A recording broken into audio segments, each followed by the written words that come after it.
अधिक मास माध्यम अध्याय 6। हरे कृष्णा, राधे राधे।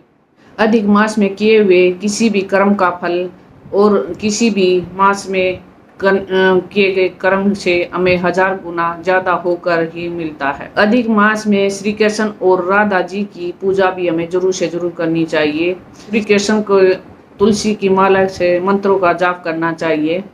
अधिक मास के व्रत के अंत में हमें दान भी जरूर करना चाहिए। हो सके तो तांबे या कांसे के पात्र में 33 मालपुओं का दान करना चाहिए। अब श्री गणेश जी महाराज और अपने गुरुदेव को याद करते हुए अधिक मास माध्यम अध्याय 6 को सुनते हैं। शिवनंदन गौर जी तरह प्रथम पूज्य गणराज, सकल अमंगल को हरो, पुराण हो हर काज। बोल गणपति महाराज की जय। गुरु ग्रंथन का सार है, गुरु है प्रभु का नाम, गुरु अध्यात्म की ज्योति है, गुरु है चारों धाम। बोल गुरुदेव महाराज की जय। पुरुषोत्तम मास अध्याय 5 में सुना था कि अधिक मास को लेकर भगवान नारायण गोलोक धाम जाते हैं और श्री कृष्ण के सामने उनकी अपनी सारी कथा को सुनाते हैं। अब आगे की कथा हम अधिक मास माध्यम अध्याय 7 में सुनेंगे। नारद जी बोले, भगवान गोलोक में जाकर क्या करते हैं, पाप रहित उस श्रोता के ऊपर कृपया करके कहिए। श्री नारायण बोले, हे नारद, पाप रहित अधिक मास को लेकर भगवान विष्णु गोलोक में जाने पर जो घटना हुई हम कहते हैं, सुनो। उस गोलोक के अंदर मणियों के खंभों में सुशोभित सुंदर पुरुषोत्तम के धाम को दूर से भगवान विष्णु देखते हैं।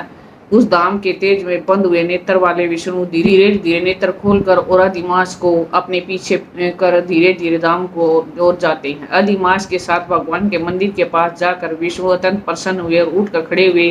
द्वारपालों से अभिनंदित भगवान विष्णु पुरुषोत्तम भगवान की शोभा से आनंदित होकर धीरे धीरे मंदिर में गए और भीतर जाकर शीघ्र ही श्री पुरुषोत्तम कृष्ण को नमस्कार करते हैं। गोपियों के मंडल के मध्य में रत्नमय सिंहासन पर बैठे हुए कृष्ण को नमस्कार कर पास में खड़े होकर श्री विष्णु बोले, गुणों से अतीत गोविंद, अति विनाशी, सूक्ष्म विकार रहित विग्रहवाहन, गोपों के वेश में विधायक, छोटी अवस्था वाले, शांत स्वरूप, गोपियों के पति, बड़े सुंदर, नूतन मेघ के समान श्याम, करोड़ों कामदेव के समान सुंदर, वृंदावन के अंदर रास मंडल में बैठने वाले, पीत रंग के पीताम्बर से शोभित, सौम्य भौहों के बढ़ाने पर मस्तक में 3 रेखा पड़ने से सुंदर आकृति वाले, रास लीला के स्वामी, रास लीला में रहने वाले, रास लीला करने से सदा उत्सुक, 2 भुजा वाले, मुरलीधर पीत वस्त्रधारी, ऐसे भगवान की वंदना करता हूँ।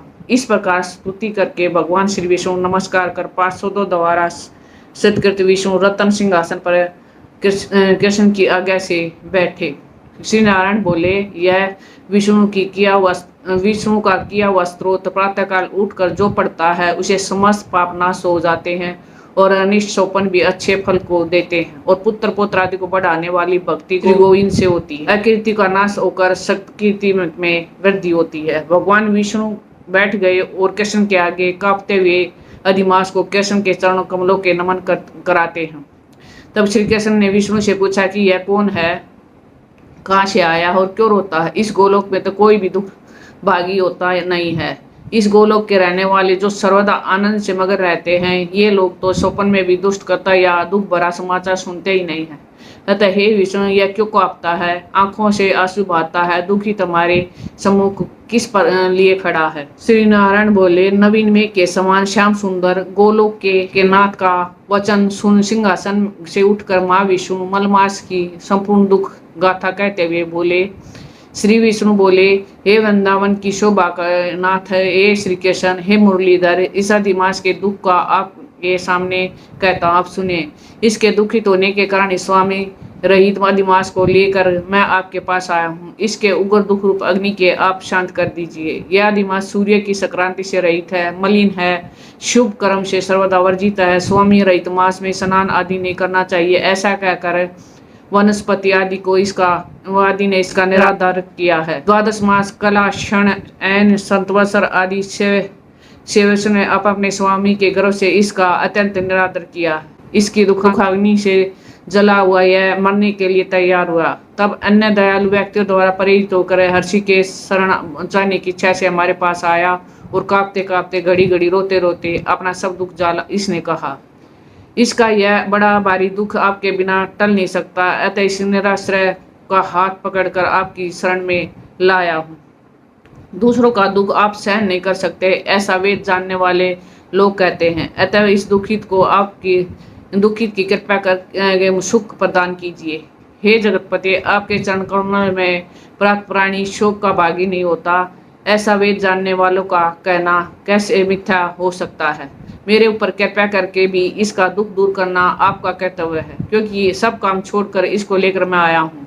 मेरा आना सफल कीजिए। बारंबार स्वामी के सामने कभी भी कोई भी विषय न कहना चाहिए, ऐसी नीति के जानने वाले बड़े बड़े पंडित सर्वदा कहा करते हैं।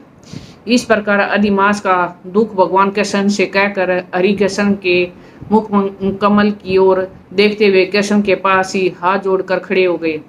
ऋषि लोग बोले, हे सूत जी, आप दाताओं से श्रेष्ठ है, आपकी दीर्घायु हो, जिससे हम लोगों के आपके मुख से भगवान की लीला के कथा रूप अमृत का पान कर रहे हैं। सूत गोलोक स्वामी भगवान कृष्ण के विष्णु के प्रति फिर क्या कहा और क्या किया इत्यादि लोको पकारक विष्णु कृष्ण का संवाद सब आप हम लोगों से कहिए। पुरुषोत्तम मास मातम अध्याय 5 संपूर्णम। आगे की कथा हम पुरुषोत्तम मास माध्यम अध्याय 7 में सुनेंगे। देखो, अभी भी समय है, भगवान श्री हरि का हमें नाम जाप करना चाहिए और इस महीने में हमें ज़्यादा से ज़्यादा दान पुण्य करना चाहिए और गीता के पाठ का अध्याय भी पढ़ना चाहिए तथा अधिक मास का माध्यम भी सुनना चाहिए, क्योंकि इस महीने में अच्छे कर्म करेंगे तो हमें अच्छा फल मिलेगा और अगर आप बुरे कर्म करेंगे तो हमें बुरा फल मिलेगा।